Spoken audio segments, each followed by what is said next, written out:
Michelin es todo. Es tu triunfo, es el éxito, es el trabajo, es todo. Alors pour moi, le guide Michelin, c'est le guide suprême. C'est une référence extraordinaire. Nous, cuisiniers, dans des grands restaurants.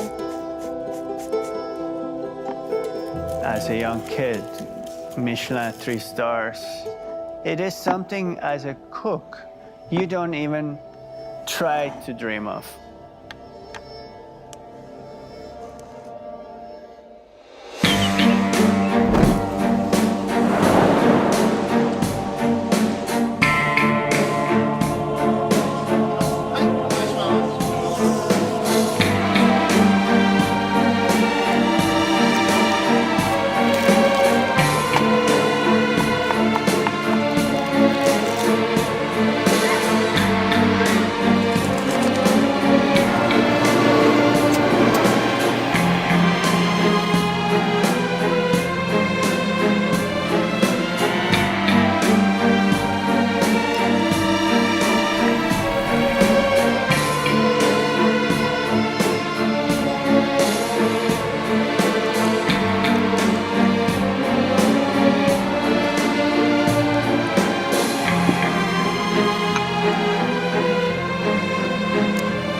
Yo creo que la Michelin es muy importante, es la guía más importante que hay en el mundo y cumple un papel fundamental, fundamental. Otra cosa es que yo no esté de acuerdo con su criterio en muchas ocasiones, pero como tal es una guía seria, seria que hace un papel muy importante en el mundo.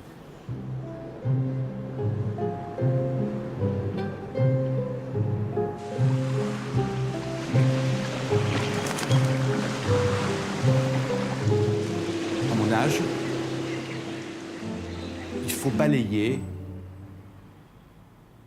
tout ce qui peut contaminer la passion. C'est donc no pressure, only passion.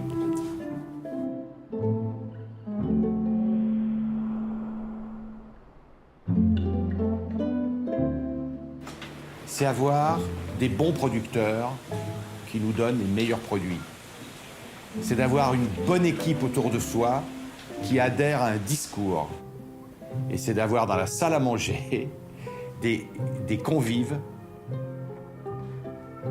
qui viennent faire la fête. Ici, c'est un lieu unique. Unique pourquoi? C'est un bâtiment historique, 1775. C'est une vue unique. Parce que lorsqu'on regarde, on voit le Paris historique, le Pont Neuf, le premier pont de Paris, la Seine, qui était là bien avant, le Louvre, l'Académie, le Pont des Arts, magique. Mon travail à moi, c'est un travail de metteur en scène. Je dois tout faire pour que ce produit soit mis en scène dans l'assiette. Soit mis en scène, bon, esthétiquement, bien sûr, mais le plus important, c'est gustativement. C'est-à-dire, si je vais faire une huître, l'huître, je vais la faire de plusieurs préparations pour avoir toutes les sensations que l'on peut avoir avec une huître, aussi bien dans les consistances que dans les saveurs. J'ai même fait une gelée avec l'eau des huîtres pour donner de la consistance à l'eau d'huître. Si je fais un dessert avec la pomme, je veux que cette pomme, on l'ait crue, cuite, en coulis, froide, tiède, chaude. J'accorde aussi beaucoup d'importance dans ce que j'appelle les sensations physiques du goût. C'est chaud, c'est tiède, c'est glacé, c'est froid, c'est mou, c'est croustillant, c'est moelleux. Tout ça, toutes ces sensations physiques sont très importantes pour montrer les différentes facettes d'un produit. Alors, mon premier rêve, c'est de vivre longtemps et en bonne santé. Le deuxième rêve, c'est que l'intérêt planétaire, je dis bien planétaire, pour la cuisine qui est en train de grandir, règle enfin tous les problèmes d'alimentation sur cette planète. Voilà, c'est mes deux plus grands rêves.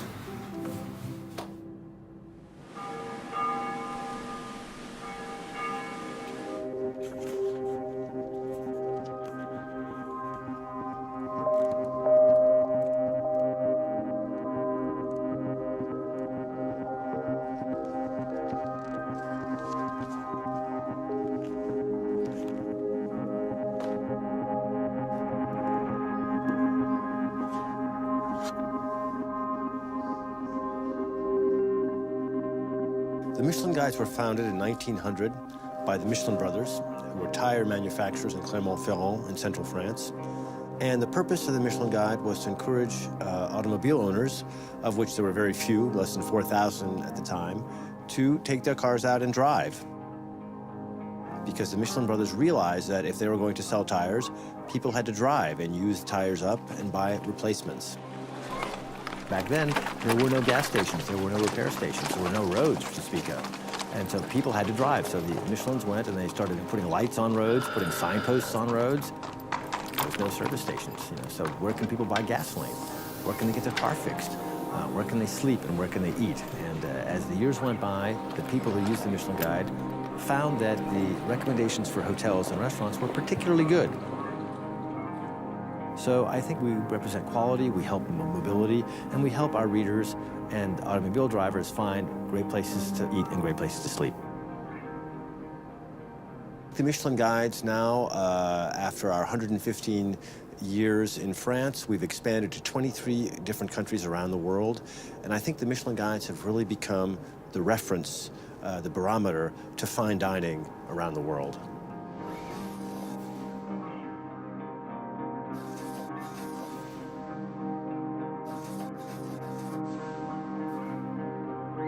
I think when you get in the 2 to 3 star level, you're looking for more really emotion. You're looking for the wow factor. Certainly at the 3 star level, you're looking at something that is absolutely unique.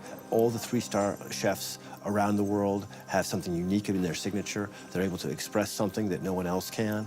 And I think it's got to be a memorable meal. And I think one of the hallmarks of a 3 star restaurant is something that you say, when you get up, you say, wow, that was a real experience. I've never had something like that.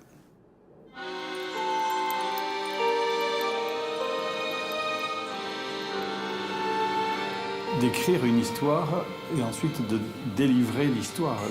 C'est de quoi je dispose, qu'est-ce que je sais faire avec, c'est ce que je fais là où je suis. Quand j'avais 12 ans, dans ma ferme natale, la nourriture et les odeurs de la cuisine de ma grand-mère m'ont décidé à être chef dans ma tête.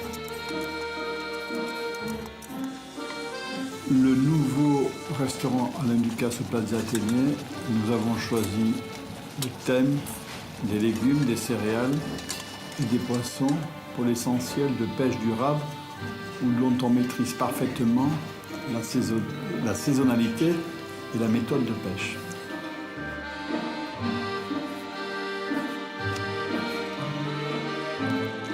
Et tous les chefs de grands restaurants, on a décidé d'une collection de haute couture culinaire et ensuite on décline des modèles. C'est une décision de raconter une histoire différente.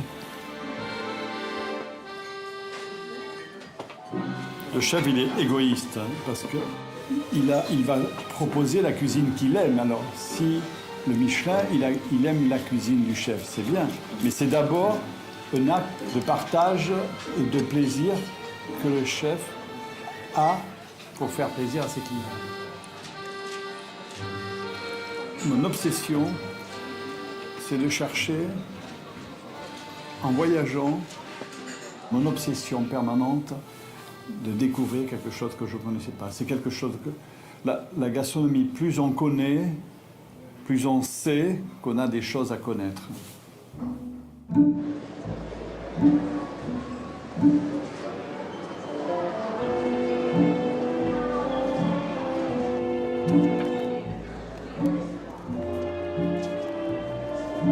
Well, the Michelin Guide started as a book for traveler to find restaurants in remote locations. That was, of course, before the internet, TripAdvisor, food blogging, and all the other information sources you have now readily available. And this is exactly how I started to use the Guide Michelin, because I started to travel in the early 80s. There are currently 119 three-star places. At this point, I have been to 113. Cooking is applied chemistry because you use heat or cold to change what you have, the ingredients, to make something hopefully better. But in the hands of a skilled chef, which applies this chemistry, but adds creativity and craftsmanship, it becomes art.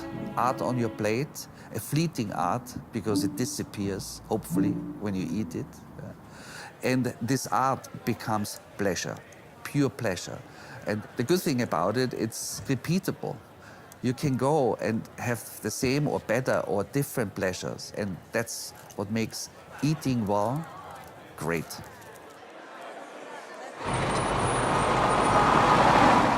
The criteria that we use to award the Michelin star have always been the same.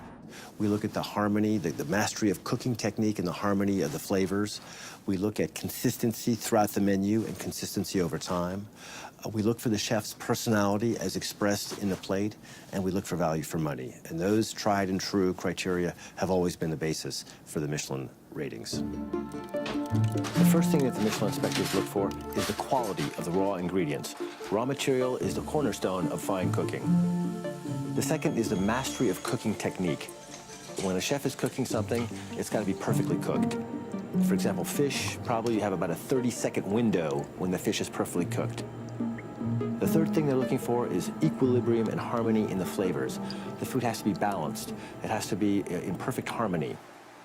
We're also looking for the chef's personality, his signature. Is he able to express himself in what he does? And then we look for regularity.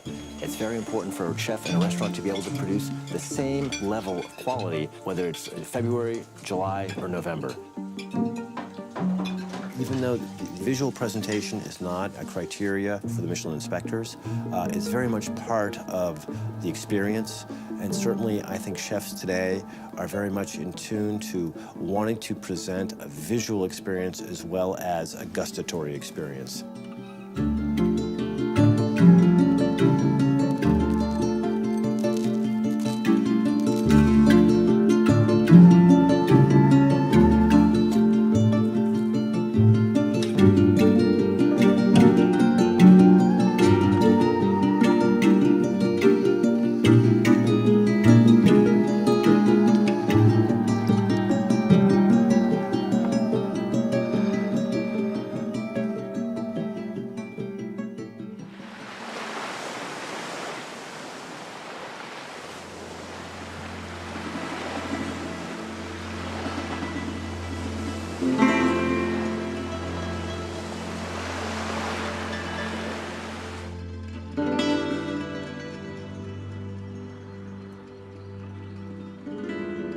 You know, San Sebastian's a special place for me. I went to culinary school there for a little while and got to know the area very well. And I can say it's probably the greatest concentration of sort of culinary awesomeness in all of Europe. I mean, I think part of that comes from the fact that the Basques fundamentally believe it's a human right for them to eat as well as absolutely possible at all hours of the day. So, you know, that starts with ingredients. They have an absolute ingredient obsession, you know, finding the best wild mushrooms, the very best seafood from the Atlantic coast of Spain. Talking about people who are willing to spend an extraordinary percentage of their money on eating. They spend more than any other region in Spain. And that extends from the Pinchos bars down to sort of the regular everyday level, all the way up to the Michelin-starred temples that make this one of the most Michelin-dense communities in the world.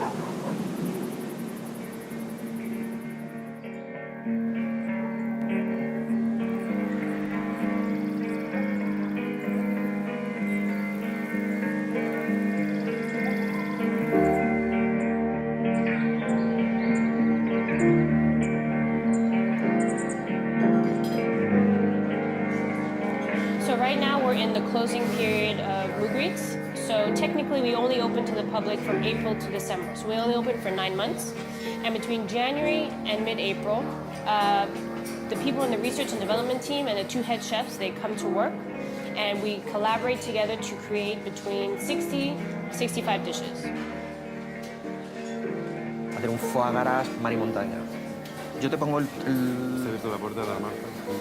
si yo te pongo el trozo de foie gras, de repente te lo cubro con este pan, viendo la proporción, te lo cubro y tú no ves nada, y eso yo lo meto un momento bajo la salamandra y esto, la gelatina, hace que coja una especie como si fuera un mini, claro, o un oblato, una cosa así, pero una mini capa. No, vamos a probar, porque igual resulta que es una mierda, igual es mágico. We wish to create an experience for a guest or guests that requires them to be a little bit more awake and they'll be a little bit more present in the table. Wow. ¿Cuánto le falta? O sea, hoy a la tarde.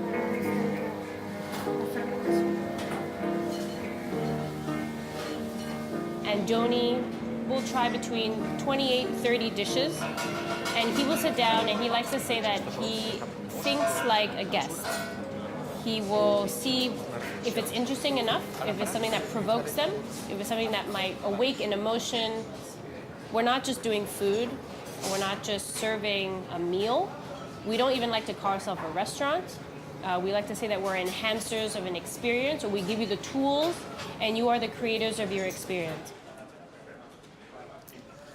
Mugarithe is one of my absolute favorite places in the world to go and eat.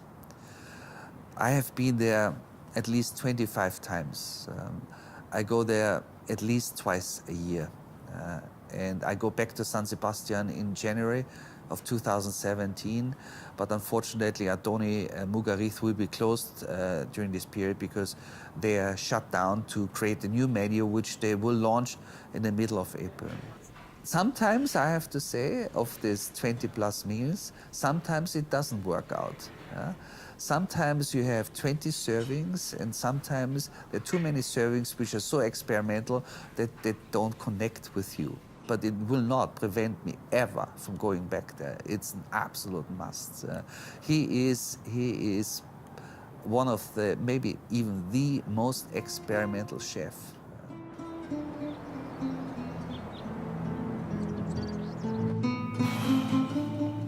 La gastronomía es un eje que engloba o puede engloba todo el conocimiento, tensiones, obsesiones del mundo y de los seres humanos.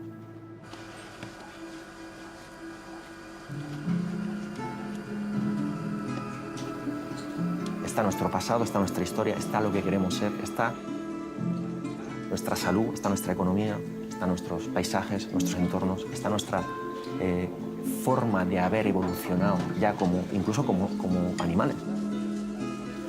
Todo está en la gastronomía. Tiene la huella de todo eso.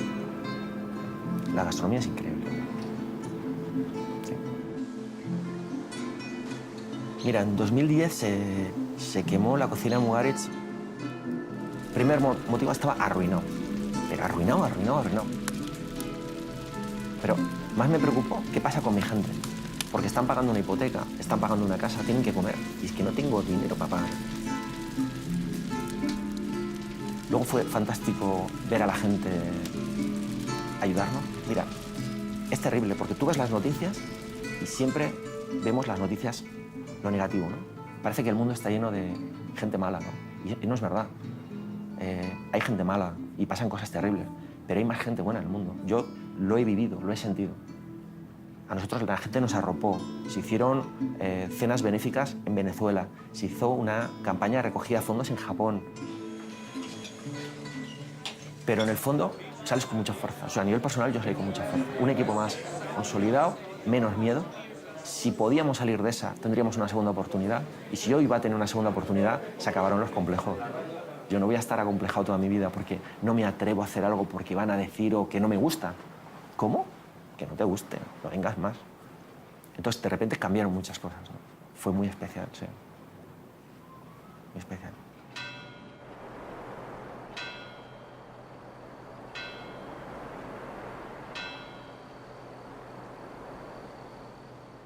Dicen que el éxito es el fruto de los pequeños logros diarios, ¿no? Es la leña, es el fuego y luego la mano del cocinero. Una persona sencilla que hace lo que le gusta. Mi pasión es trabajar con las brasas. Trabajo a fuego abierto porque es lo que he conocido yo desde pequeñito en casa. Y me gusta esto, este tipo de cocina natural, limpio y bueno, sencillo, ¿no? Un poquitín me recuerda a todos los aromas de aquella leña que se quemaba pues para hacer la comida del día, aquellos sabores que había en las comidas que se preparaban. O sea, te queda un poquitín en el recuerdo todo eso, ¿no? Y para mí todo eso es pues parte de mi vida.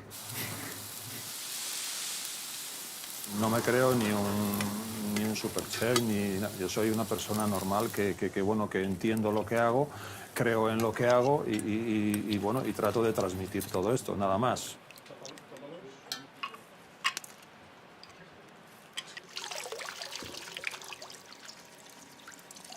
Pero yo no trabajo para conseguir ninguna estrella Michelin, ningún puesto en ninguna guía, o sea...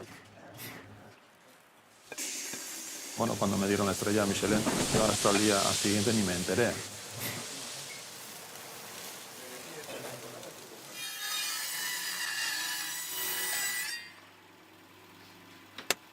Trabajo aquí, vivo aquí y bueno, disfruto con lo que todo hay alrededor mío, ¿no? Todo esto es parte de mi trabajo en el día a día que lo trato de transmitir a la hora de cocinar en el fuego, ¿no? Y disfruto con el entorno, disfruto con lo que hago, disfruto con todo lo que me llega para cocinar. O sea, para mí es parte de la vida, es una pasión.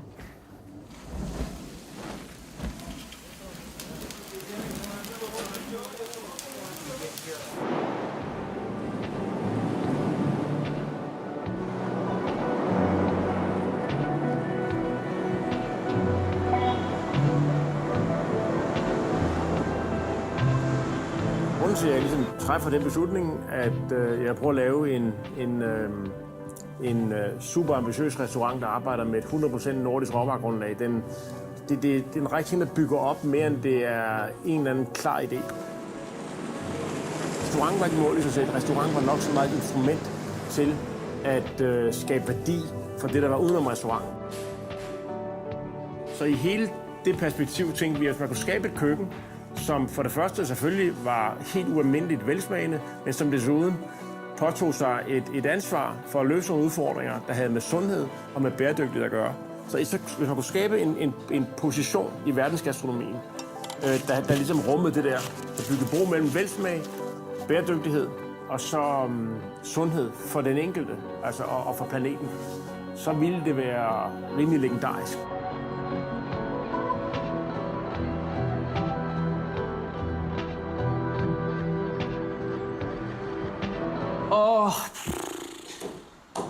Hvor skal man begynde? Altså, Noma og alle de forvirrede år i starten. Altså, det var jo fuldstændig kaos.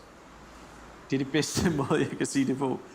Altså, i starten der troede vi jo, vi var en nordatlantisk restaurant. Det var det, Noma var baseret på til at starte med, ikke? Og til at starte med, der var vi også sådan meget opsatte på, at alt var baseret på den nordiske råvarer. Det var ligesom dogmet i starten.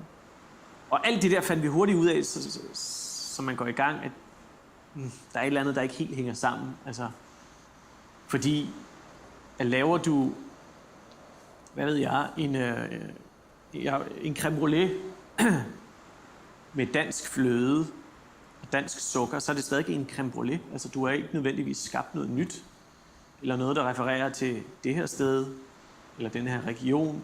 Så det der med at bare bruge råvarer herfra, den fungerede slet ikke.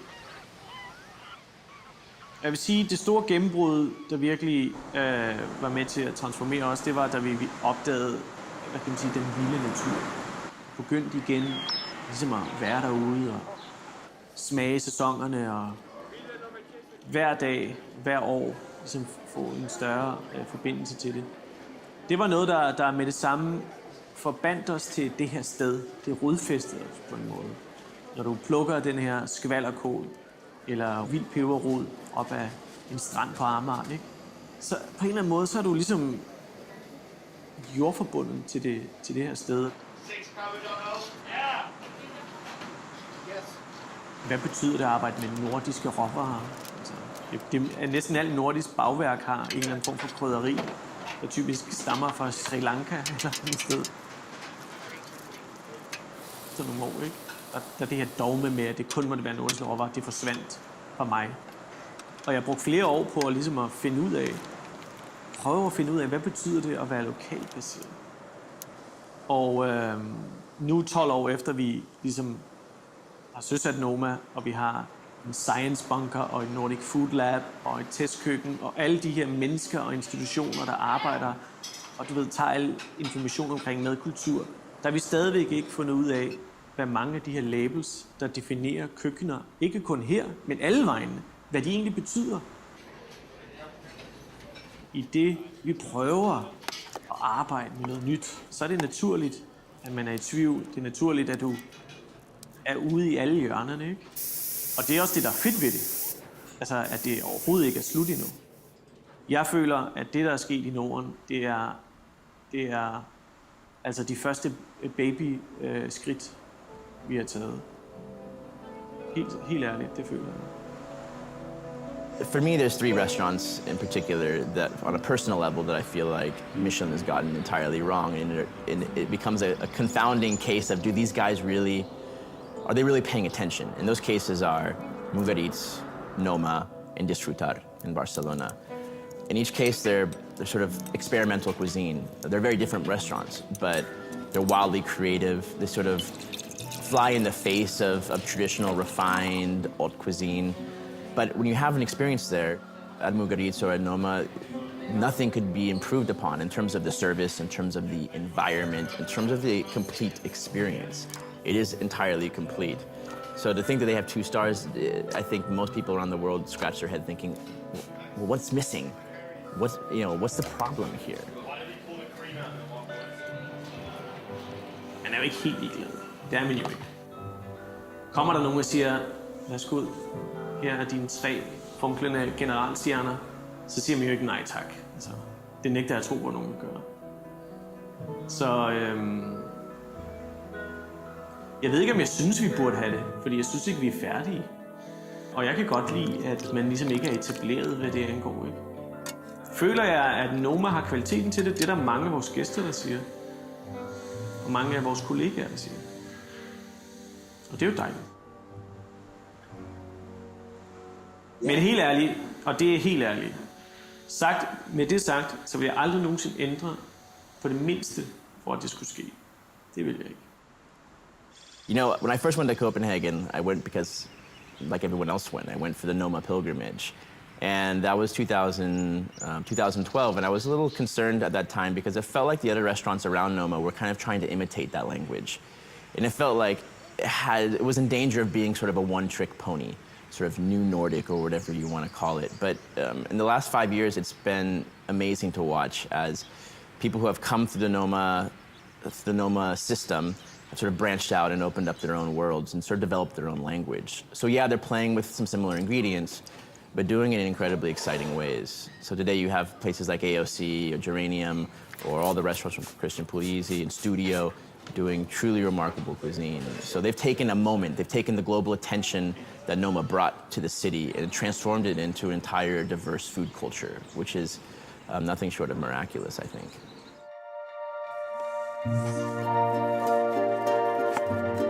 Der er spidskålstok med tørret løgrum, så der er stegt blomkål med hasselnøddeolie. Der er en puré på brunet blomkål, også med hasselnøddeolie. Kaviar, som også har de her toner og nødder og smag af hav. Saft på surkål og spidskål med hasselnøddeolie. Her er der skud af rødkål og grønkål. Der er en kålstilk, broccoliblomst og timianblad og syltet blomkål. For ligesom at udnytte alt blomkål.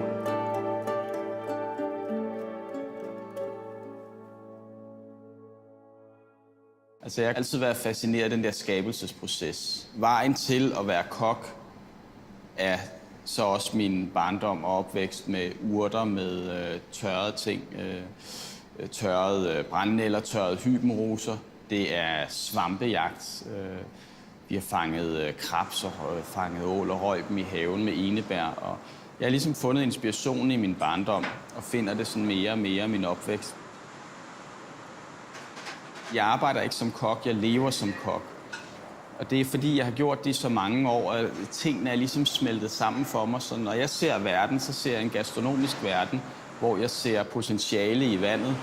Det vil sige salten fra vandet, jeg ser tang, jeg ser østers, fisk, skoven, strandplanter, urter, birkesaft, udtræk fra bladene. Og det har ligesom været med til at skole mig. Jeg ville lyve, hvis jeg sagde, at Michelin-stjerner ikke betød noget. Men det betyder nok ikke så meget mere som før. Jeg tror, at ville vi miste en, så ville jeg ikke gå ud og skyde mig selv som de franske kokke, men så ville jeg være ked af det en periode og selvfølgelig ville søge forklaring. Der er mange, der har store tanker og tror, at de ved en masse om Michelin-guiden og Michelin-stjerner. Der er rigtig mange, der udtaler sig op til, at guiden den ligesom udkommer. Så lige så vel som vi har næsten 6 millioner landstrænere, der udtaler sig, når landsholdet taber eller vinder, så har vi næsten det samme. Den har jo noget interessant, og det er jo det der med, at det er de her hemmelige agenter. Og de formår på en eller anden måde at køre deres eget show, selvom vi gerne vil blande os. Jeg vil da godt vide mere om, hvordan det foregår, fordi jeg synes, det er spændende og interessant. Og det er jo fordi, den har historie. Altså guiden, som udkom i, var det 1800 eller 1900 hvidkål, ikke? Og stadig har nogle af de samme kriterier, de vurderer efter. Det kunne det være, at de skulle tage dem op måske og vurdere, fordi en restaurant i dag er ikke det samme, som den var i 1800 eller 1900 selvfølgelig. Og der sker hele tiden udvikling, hvilket er fantastisk. Det er vigtigt med den her udvikling inden for gastronomien. Med nye steder, med nye energier og stemninger og noget, som smelter sig ned i madkulturen. Det kan man jo også se i Danmark med, hvor meget økologi man kan købe nu, hvor mange gode råvarer man faktisk kan købe i et supermarked. Det synes jeg er fantastisk.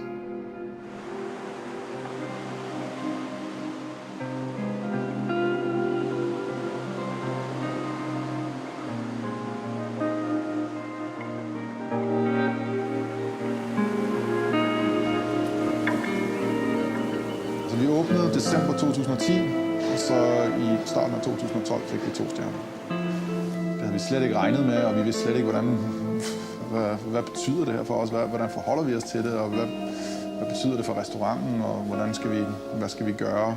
Skal vi gøre noget andet? Skal vi fortsætte? Jeg blev i hvert fald helt sådan stresset på en eller anden måde, ikke? Jeg begyndte ligesom at se, at alle de her tanker, man har om sig selv, og om hvor vi er i verden, og hvem vi er, og sådan nogle ting, ikke? Det kunne man ligesom på en eller anden måde hænger det sammen, og det hænger sammen med det der med råvarerne, og hele den filosofien blev ligesom et univers på en eller anden måde. Vi har testet lidt sidste uge, og prøvet at se på nogle tilberedningsteknik, og nogle smage og sådan nogle ting, men nu begynder vi ligesom at se, hvordan kan vi samle det sammen til et eller andet. Og så prøver man lidt, og snakker lidt, og smager lidt, og så går man ligesom tilbage igen. Og så nogle gange, så er det der jo første gang, og andre gange, så må man jo arbejde i meget lang tid for at få det til at fungere. De hestebønderne vokser lige ved siden af sådan en fantastisk lille felt med kornblomster. Så der har vi ligesom lyst til at se, hvordan kan vi lege med de 2 ting sammen. Så det var kornblomster, og vi har noget peberrod og noget syre for nogle forskellige eddike, som vi har testet ud. Men ja, jeg ved ikke helt, hvad det skal blive til. Vi får se.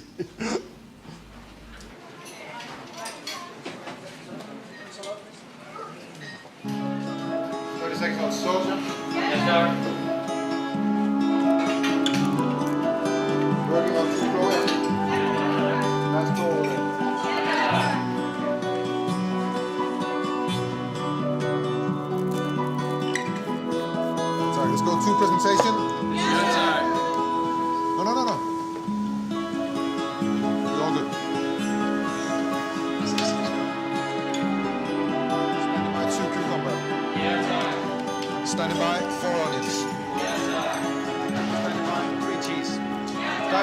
fucking talking and plate those fucking sorrel now, guys, yeah?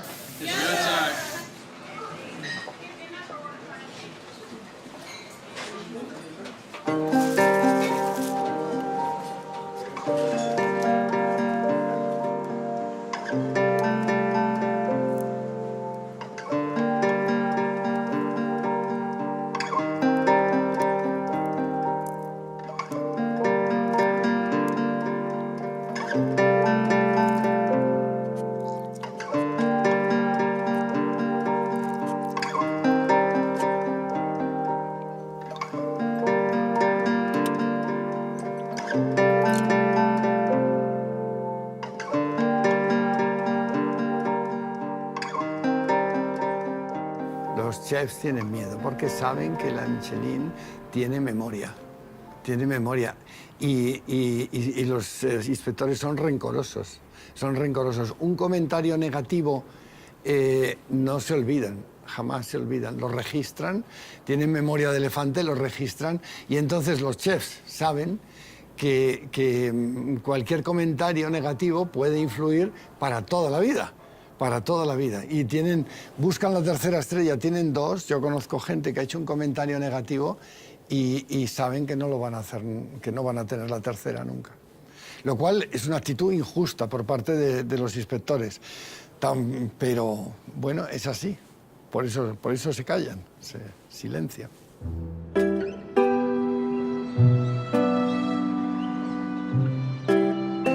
Our inspectors are food professionals, they're gastronomy professionals. They eat anonymously when they go to a restaurant and they always pay their bill. I think the idea of being a Michelin inspector is very attractive.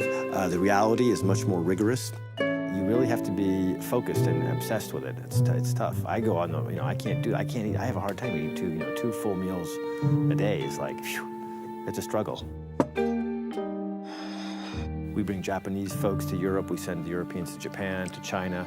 The Europeans come to the US comes to Asia. So they're all over the place. And they love it. That's what inspectors, that's the dream job.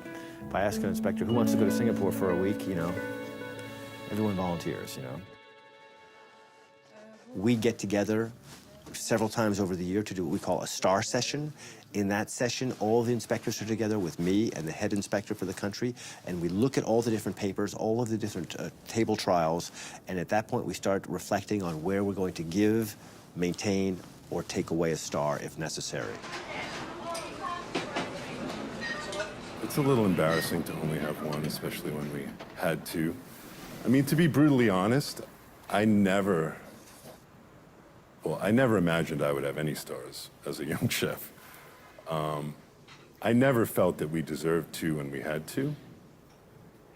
When we lost one, we removed 25 tables, which is a lot. So that was in, I think, 2008. I think that we've continued to improve since then. But in the conversations I've had with Michelin, they've made it clear to me that they don't think that we use quality enough product and that our food is not consistent enough with their standards. So that's a brutally honest thing to hear, but it's also constructive. And I really appreciate that, It's something that we talk about a lot and something that we continue to try to work on. I don't necessarily have to agree with it, but that's beside the point. But it gives us something to strive for. And I don't know. We'll see. A ver, mi opinión de la Michelin es que lo he publicado y lo he escrito, es que es la herramienta de marketing más importante que tiene la fábrica de neumáticos. Hay una relación directa entre el número de estrellas que otorgan a un país y la cifra de negocio de Michelin en ese mismo país. Por número de estrellas, el número 1 es Francia, Japón, Italia, Alemania y España. España tiene 5 fábricas de automóviles, tiene dos fábricas de Michelin.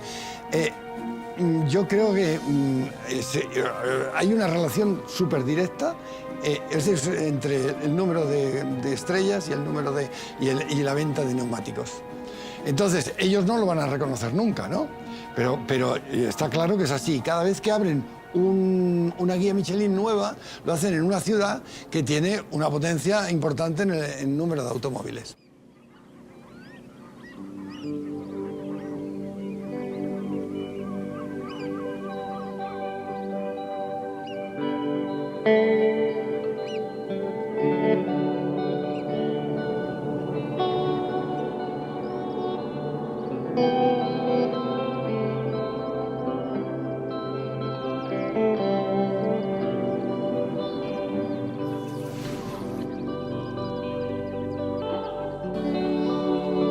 Michelin is like an ex-boyfriend who would never want to see you again. Für mich war das Größte, wie ich vor 10 Jahren oder 12 Jahren den ersten Michelin-Stern bekommen habe, das Größte. Dadurch, dass ich Franzose bin, immer noch bin eigentlich, ich habe immer noch einen französischen Pass und keinen österreichischen.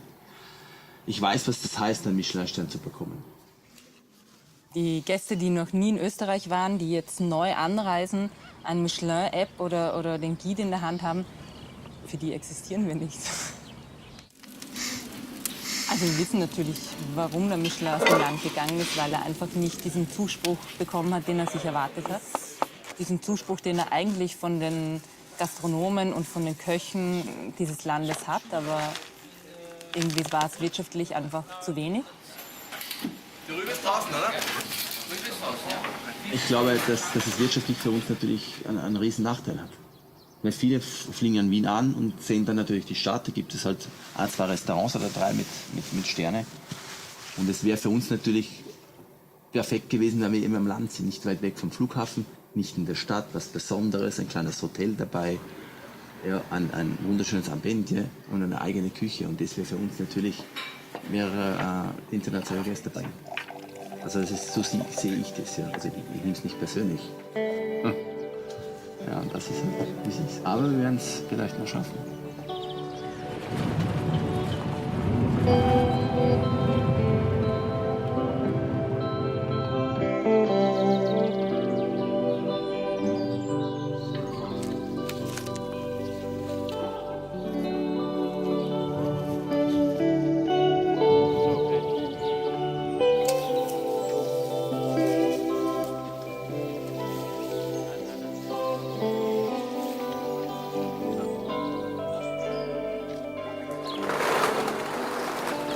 The truth is, I don't know enough about the inspectors, sort of their travels and how they go about doing this. It certainly would help a lot to get perspective, but I think in general the idea of trying to compare, you know, a restaurant experience in Japan with a restaurant experience in Europe, you're talking about 2 entirely different worlds, and you're trying to paint them with these broad brushes, with these stars, and it's impossible to compare. You know, a 6-seat soba restaurant in Tokyo, where the only thing the chef does is grind buckwheat and knead it into noodles, with a place like Disfrutar in Barcelona, where, you know, you have a team of 30 chefs working their way through 30 or 40 different courses of the utmost complexity.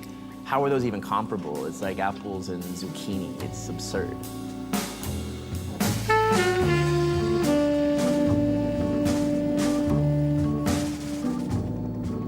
As a kid, I would draw these skyscrapers and I would draw myself next to them. And it's funny that I ended up in New York where all the skyscrapers are, and at that point I don't even know why I drew skyscrapers. We're on 24th Street and Madison Avenue.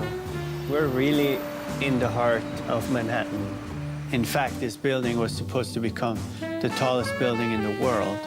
That's why we ended up with this amazing room here.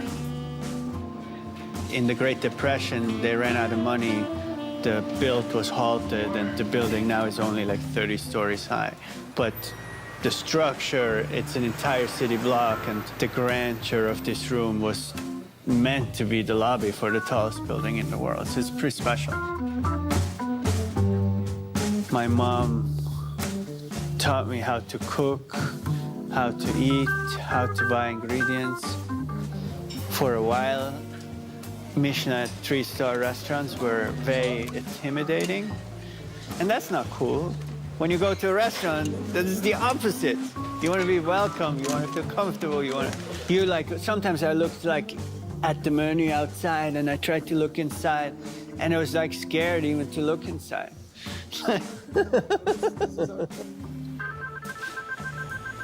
My dad is an architect, and I always grew up with an eye for architecture, for art, for fashion, for beautiful objects. That was always something important. 11 years ago, we got a review by the New York Observer. I think it was too positive for where we were at that time. But it said, I wish this place would have a little bit more Miles Davis. And that was kind of cool to hear, but we didn't know exactly what that meant. So we started researching Miles, started listening to Miles, and we knew he was amazing, but oh my God, like when we start really digging into it, that guy was a genius.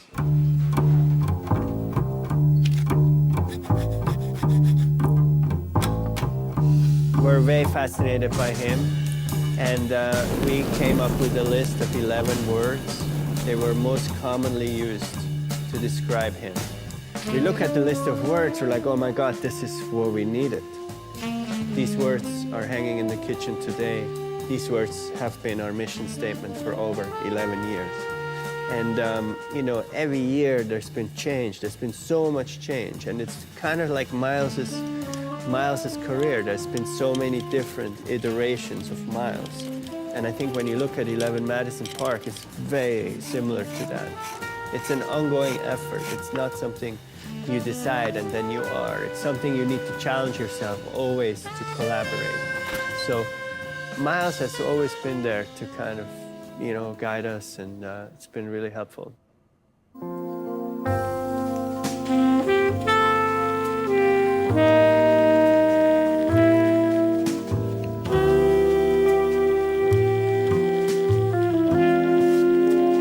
I love minimalism. It's so much more powerful at times not put something there than to put it there. I think it's really fascinating. I love the evolutions of artists, and almost for everyone, as they advance in their careers, everyone becomes more simple, more restrained. And I think as a chef, I always try to emulate that. Less is more. I love what I do so much that I get up with joy. Sometimes I'm in the elevator in my building and I see all the guys in the suits going to work and they look like just, miserable. And I'm like, I feel so lucky that I get to go to the kitchen and work with food and work with people I love and create. I have found myself. I know who I am. I know what our cuisine is. And I think that's really, really a beautiful moment. And I feel we are just at the beginning. This is the very beginning. But now we know who we are. Before we didn't. I lived in New York for a long time and got to know the food scene there very intimately. And what I love about New York is the breadth of the cuisine. The fact that there really are no rules. I mean, the US has the advantage of not having really defined traditional cuisine. Of course, there are pockets of it everywhere, but New York is sort of a reflection of that melting pot nature that Americans sort of embrace. That means that, not only are you gonna find, incredible, Sichuan food or incredible Korean food or incredible food from Oaxaca, Mexico, but you're also gonna find a meshing of cultures that express itself in sort of the modern dining scene in really exciting ways.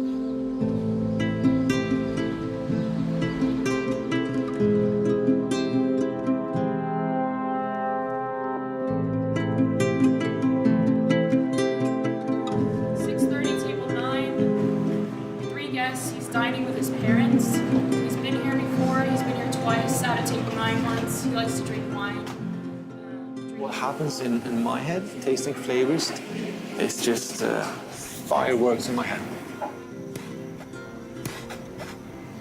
Aska is the restaurant located in Brooklyn. A restaurant where we tried to bridge the immediate surroundings, upstate New York, with sort of our heritage or the tradition of having grown up in Scandinavia, in Sweden. Everything should make sense. From the moment the guest walks in the door, the food we serve, staff on board, uniform, the food that we cook, where we are in Brooklyn, where we are in New York, in the world, our connection to Scandinavia, where it should make sense. Everything has a meaning. We want you to be able to sort of just like take a moment and step away from your everyday life. We want you to walk in through these doors and just sort of forget what's going on around you. And sit here and hopefully go on a little journey.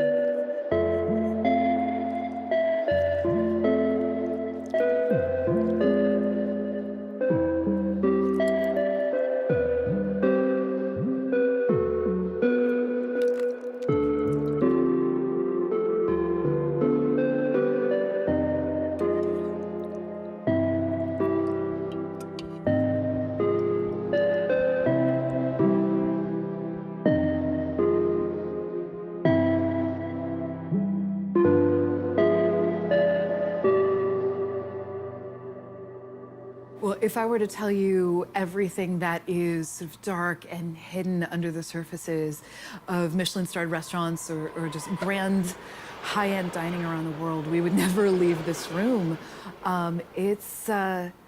There's a reason that we all go out to these restaurants. They let us escape from our everyday lives.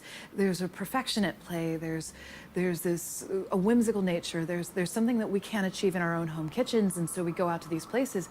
But the work that it takes to get there really takes a toll on the people who are both cooking it and serving it to you. And it's coming at the cost of people's well-being and lives. And it's a lot. It's a lot, and it's constant, and it is everywhere from greasy spoon diners to really exacerbated in Michelin-starred restaurants for a number of reasons. In the month of February of 2016 alone, I know of 3 different chef owners committing suicide. That is the shortest month of the year, and those are ones that I happen to know about, ones that were publicized. I will tell you anecdotally, because now that I write about this in this particular way, people write to me all the time and say, you may not know it, but this sous chef from this little restaurant took his own life. This particular person, has drunk themselves to death. My partner, who is a chef, is in severe crisis. Somebody wrote to me and said, I had to lie to my girlfriend about where these bruises came from. I kept telling her I ran into things. I didn't want to tell her. My chef hits me. There's the hours that go into this. It becomes a cycle, and people go on and on and on until they just can't anymore. And it's part of kitchen culture. You man up, you go and go and go. You don't be a pussy. You just go until you drop. You say, "Oui, chef," until those are your last words.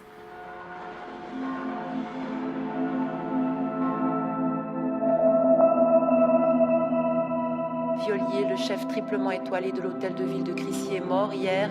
Selon la police vaudoise, il se serait donné la mort à son domicile, impensable pour tous ceux qui côtoyaient ce boulimique de travail et de projet. Jessica Renaud, Carole Pantel.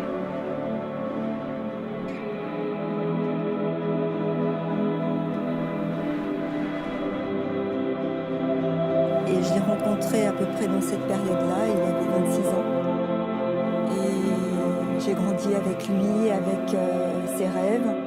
d'avoir un jour un restaurant, d'être cuisinier, meilleur ouvrier de France, et de maintenir l'excellence. Et c'est ce qu'il a fait jusqu'au dernier moment.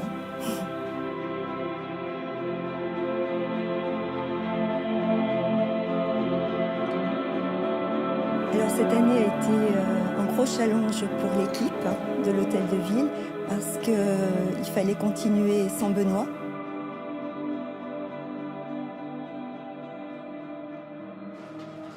La tragédie a eu lieu le dimanche. Le lundi, nous avons eu la réunion avec le personnel. Madame Viollet nous a dit que le restaurant serait ouvert le mardi. Et le lendemain, nous sommes venus, avec beaucoup d'émotion d'ailleurs, hein, mais nous avons ouvert le restaurant. Alors les 2-3 premiers jours, c'est vrai que l'ambiance n'était pas des meilleures, hein, mais 3-4 jours après, on entendait les clients rire dans le restaurant. Et ça, c'était vraiment positif, c'était un signe que la vie continue. Après, au niveau de la restructuration interne, les choses se sont faites de manière très naturelle. Franck, qui a toujours été le second de Benoît Viollier, a repris la cuisine en accord avec Brigitte Viollier. Et puis moi, je m'occupe du restaurant avec Brigitte et de l'ensemble des choses que ça comporte.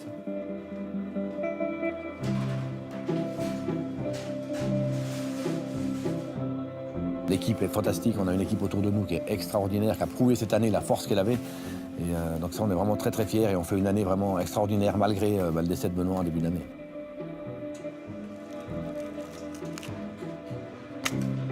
Puisque c'était Benjamin Gérardet, le père de Freddy, qui avait cuisiné le premier dans ces lieux. Il a remis son restaurant à Freddy Gérardet, qui lui a donné les 3 étoiles au guide Michelin. Et après, Philippe Rochat a suivi, Benoît Viollier et maintenant Franck Giovannini. Donc c'est une histoire de 4 chefs, 4 générations, sans lien de parenté, mais toujours avec un niveau d'excellence et avec les 3 étoiles Michelin. Donc une belle histoire et qui va continuer. 6 sols, 6 langoustines et on termine avec 6 mouflons.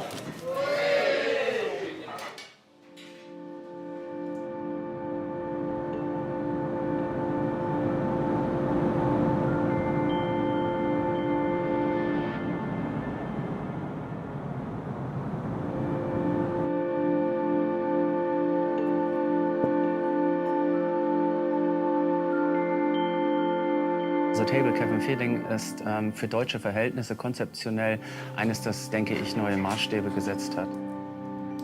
Es geht jetzt nicht mehr nur darum, den perfekten Service und den perfekten Teller für unsere Gäste zu präsentieren, sondern einen Schritt weiter, dass sich alles wie ein roter Faden durch das Restaurant zieht.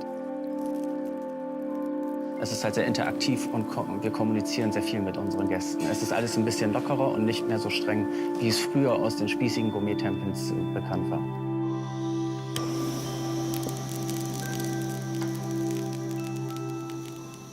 Für mich ist das Wichtigste in der Zukunft natürlich in der Selbstständigkeit, das Unternehmen wirtschaftlich positiv jedes Jahr wieder erneut darzustellen. Aber natürlich auch die 3 Sterne zu halten. Das ist schon eigentlich, darauf kann man es reduzieren. Die Wirtschaftlichkeit und die 3 Sterne ist für uns das Wichtigste. Der Rest kommt dann von allein. Wir möchten uns auf dem Teller kontinuierlich weiterentwickeln. Das hört nie auf, die eigene Handschrift weiterzuentwickeln, den eigenen Stil dazu zu stehen und immer wieder weiter die Kreativität rauszulassen. Und natürlich ganz viel Spaß mit den Jungs und Mädels hier zu haben, weil wir ein echt gutes Arbeitsklima haben. Auch da haben wir versucht, neue Maßstäbe zu setzen. Nicht mehr dieser klassische 14-, 15-Stunden-Tag in einem 3-Sterne-Restaurant, sondern maximal 10 Stunden und alle können happy schlafen. Als dann der erste Stern da war, war das für mich einfach das Selbstverständnis, dass wir etwas richtig gemacht haben. Mit dem 2. das Selbstvertrauen zur Kreativität und der 3. war dann natürlich der Ritterschlag und der schönste, also Entschuldigung, neben der Geburt meiner 2 Töchter der schönste Moment in meinem Leben, weil es einfach ein tolles Gefühl ist, zu den besten 100 circa auf der ganzen Welt zu gehören.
日本の食文化の特徴というかね、それから欧米の食文化と比べての違いですけども、一番大きいのはやはりその発酵の文化だと思います。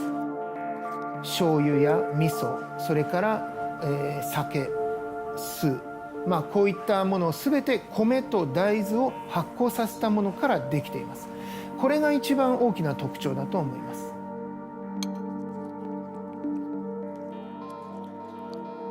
で、もう一つ重要なのは今現在、最もパッション、情熱が湧いているのはやはりこの今の現代の自然環境が非常に、良くない方向に行っている中で、いろいろな、土地で生産者たちが非常に頑張って30年後50年後も続けていくことができるように料理人として、力になれたらいいなと思って、その部分に、非常に強いパッションを感じています。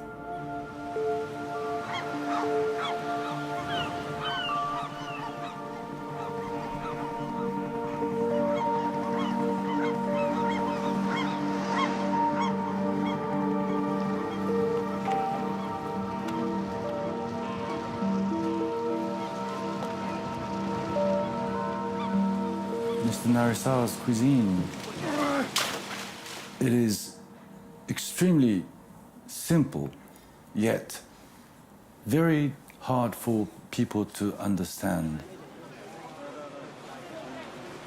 His technique isn't shown on plate. His technique is shown on mise en place in a very, very intricate way. He's one of the chefs that can embrace Japan in a different way, not just protecting the farmers, not just protecting the fishermen, but the spirit of the way how Japanese people lived. But you have to be able to appreciate how he does it to get to that dish. His background is completely French cuisine. There are no other person in Japan who can cook a better French cuisine as he does. But he drew away from that.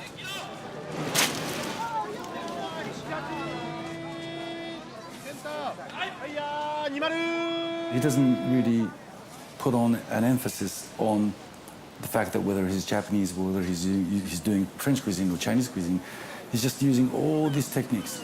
And you won't find any other chefs around the world who can actually utilize that so easily, like a musician.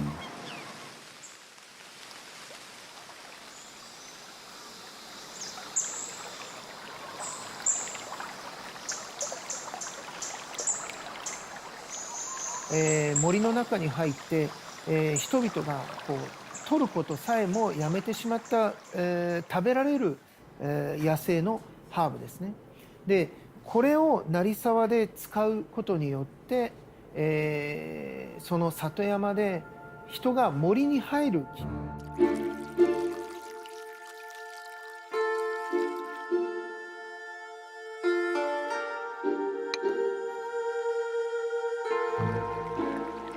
そしてその森に入って何が食べることができて何は食べれない、何に毒があるかということを次の世代にこう伝えていく。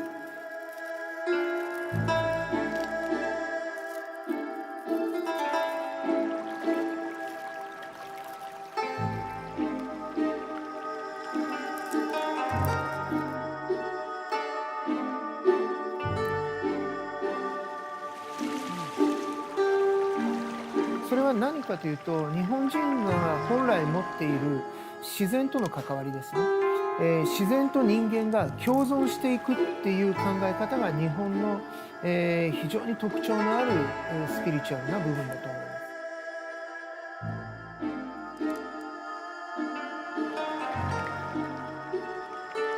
ます。自然を人間が、克服して、要は制圧していくのではなくて、自然と共に生きていく。もっと言うと人間も自然の一部だと考えて、受け入れていくという考え方ですね。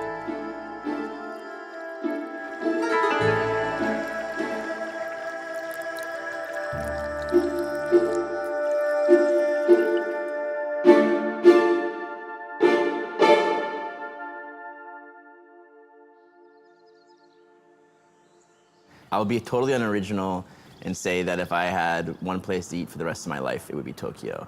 I think a lot of chefs will tell you the same thing, especially if they've experienced the wonder of this city. For me, Tokyo and Japan is really about specialization. This idea of shokunin, of a dedicated craftsperson or an artisan who takes a very narrow discipline and dedicates an entire life to the perfection of that discipline. In the cooking world, that means that you don't open a restaurant that does sushi and tempura and yakitori in one place, as you find here in the Western world. You find a single chef, a long line of generations of chefs from a single family dedicated to one tiny discipline.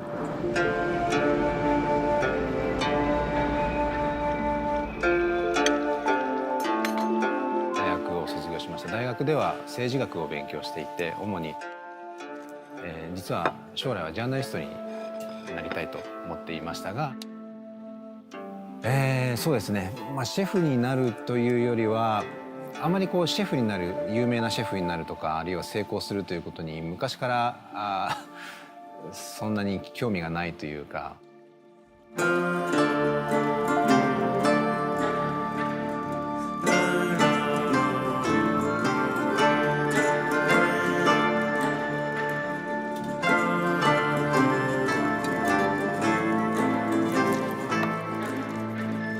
というよりは人と交わることが好きで、人を喜ばせることが好きで、人の笑顔を見てるのがもともと好きな人間だったと。あとは、人が困っていることがある場合はそれを放っておけないというところがあって、料理を作れば作るほど両局面がたくさん見えてくると。それが自分の料理を作る上でのシェフとしてのモチベーションに今もなってますし。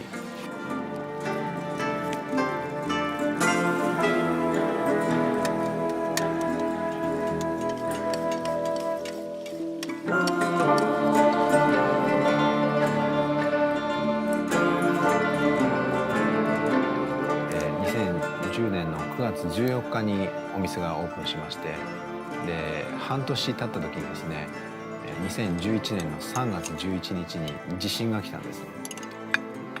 東日本東北大震災、その地震が来た時にお客様は全員いなくなりました。でお店はもう空っぽです。例えば、1テーブル2人、ランチ、夜はゼロ、そういう日もあり、本当に潰れるな、このままこの店は終わるなと思っていた中に、半年頑張ってそこの、次の年ミシュランガイドの一つ星がついた時に、頑張ってやれば報われることもあるのかなと、なんかこうすがる思いで、星の獲得を喜んだのをすごく覚えています。あとはそこからお客様に認知度が広がって、僕らの、情報がお客様に伝播したというのは非常に助かりましたし、その困っていた時に、そういうタイミングで星がついてきたというのは非常にこう思い出深い瞬間でした。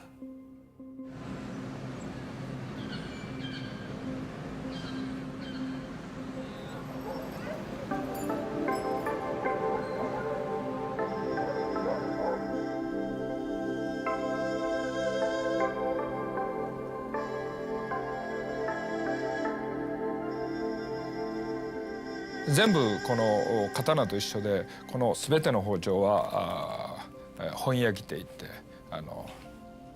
浸透、要するに刀と一緒の作り方をしている包丁っていうことですね。手を使わないっていうこと、そしてこういう構えで、魚を、儀式用の魚をさばくっていう感じですね。そして私の場合はこれ約 900g のこの包丁を使ってるんですけれども、これだけの包丁を使えるっていうのはそれぞれのこう修行をしなかったらこれはもう使えないですね。で基本も大事ですしね、持ち方っていうことも大事ですし、900g の包丁を使って1寸に対して30枚ぐらい切っていくんですからね。3ミリの中こう刃も切りは30枚切っていくんですから。あとの願望はこれを使って陛下の料理を作りたいというぐらいなものですね。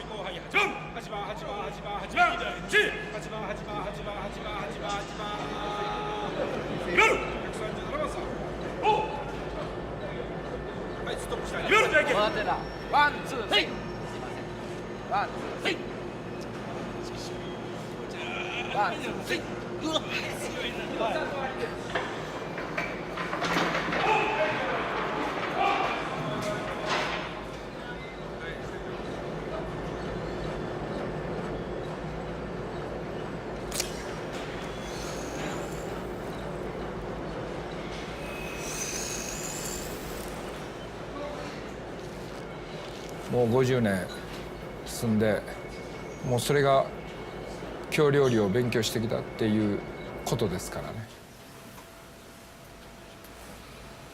はい、どうぞ。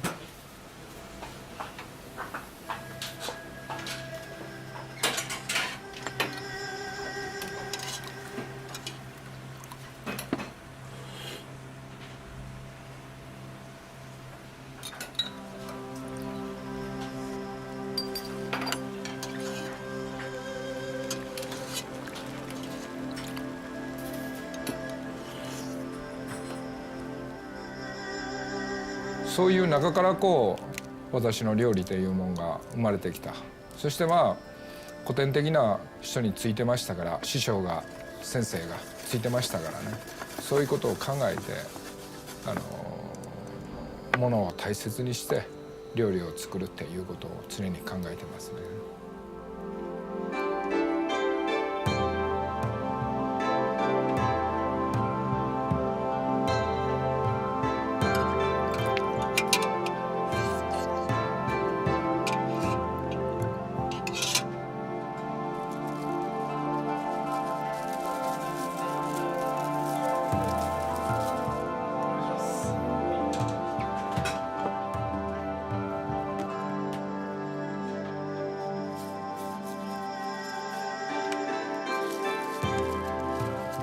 自分自身で鈴いっぱいやってるだけのことですけどね。それがまあミシュランに認められたっていうことだけですけどね。はい、だからまあミシュランを気にして仕事をしてるわけと違うんですけれども、まあお客さんあっての仕事っていうことで、だからまあとにかく包丁を持ってる限りにはその3スターを維持していきたいというふうに思っておりますね。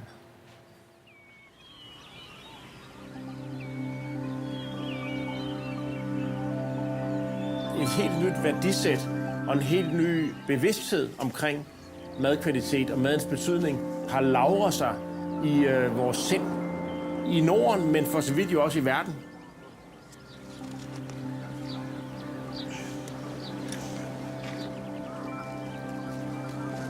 Jeg tror, at fokus vil flytte sig til andre kulinariske udtryk. Altså maden i Peru og Bolivia og Venezuela og Mexico, hvor vi smager på en helt anden måde. Men værdierne, som de bygger deres køkken på, hvor kokken har deres egen grøntsagshave, og de har en fond, der beskytter udsatte mennesker i Amazonas jungle, der render rundt og plukker deres eksotiske frugter.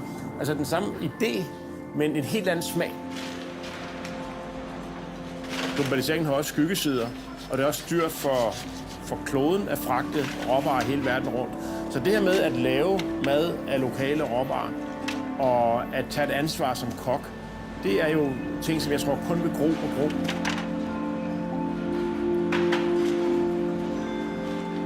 Kokken er potentielt en mand, der tager samfundsansvar, eller en kvinde, der tager samfundsansvar. Det satte vi i scenen der, men det har jo bredt sig så både i Bulgarien og Grækenland og Albanien over hele verden, der ønsker kokke jo på det punkt at være en aktivist. Hun kæmper for ting, der er langt større end vinding og kommerciel succes. There are currently 119 three-star places and 375 two-star places. At this point, I've been to 113. I'm missing 3 in Japan, in Seoul and Shanghai, another 3. But now, finally, I think I have it. In April, I have an opportunity to go to these places which are missing. So hopefully, by April, I have completed the whole 119 restaurants. Unless the guide Michelin decides to publish new books and add countries and 3-star places to that. We're launching several new guides this year. As I said, the second edition of Rio Sao Paulo. We're launching Singapore in July. I've got some more press conferences to go to. We'll be announcing new destinations. So we are going to have a huge year for new destinations, a record year in 2016. We've got our eyes open, our ears open, and our boots on the ground. We're looking around for different things, but we ultimately, the guide, we're there to reflect great food, but we're also there to create value for the Michelin brand and create preference for the Michelin brand. So we will go wherever we find great food and the interest of the group, the Michelin guide will follow.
Hej Jesper, jeg bliver nødt til at ringe af.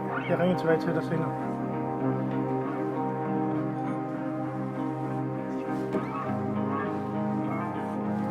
Det var plus 44 nummer.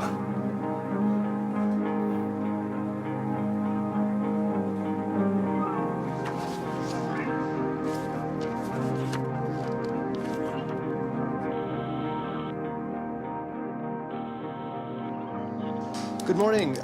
This is Michael Ellis with the Michelin Guide calling. I was wondering if Mr. Wassim Halal was present. Wassim?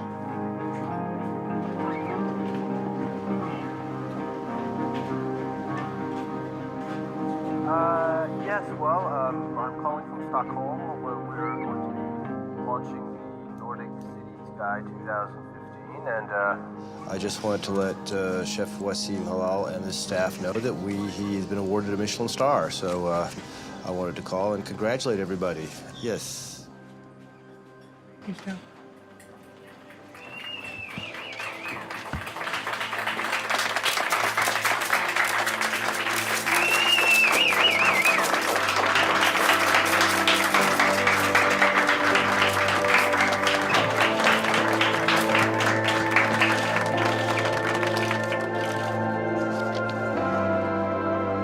This is the fun part of the job.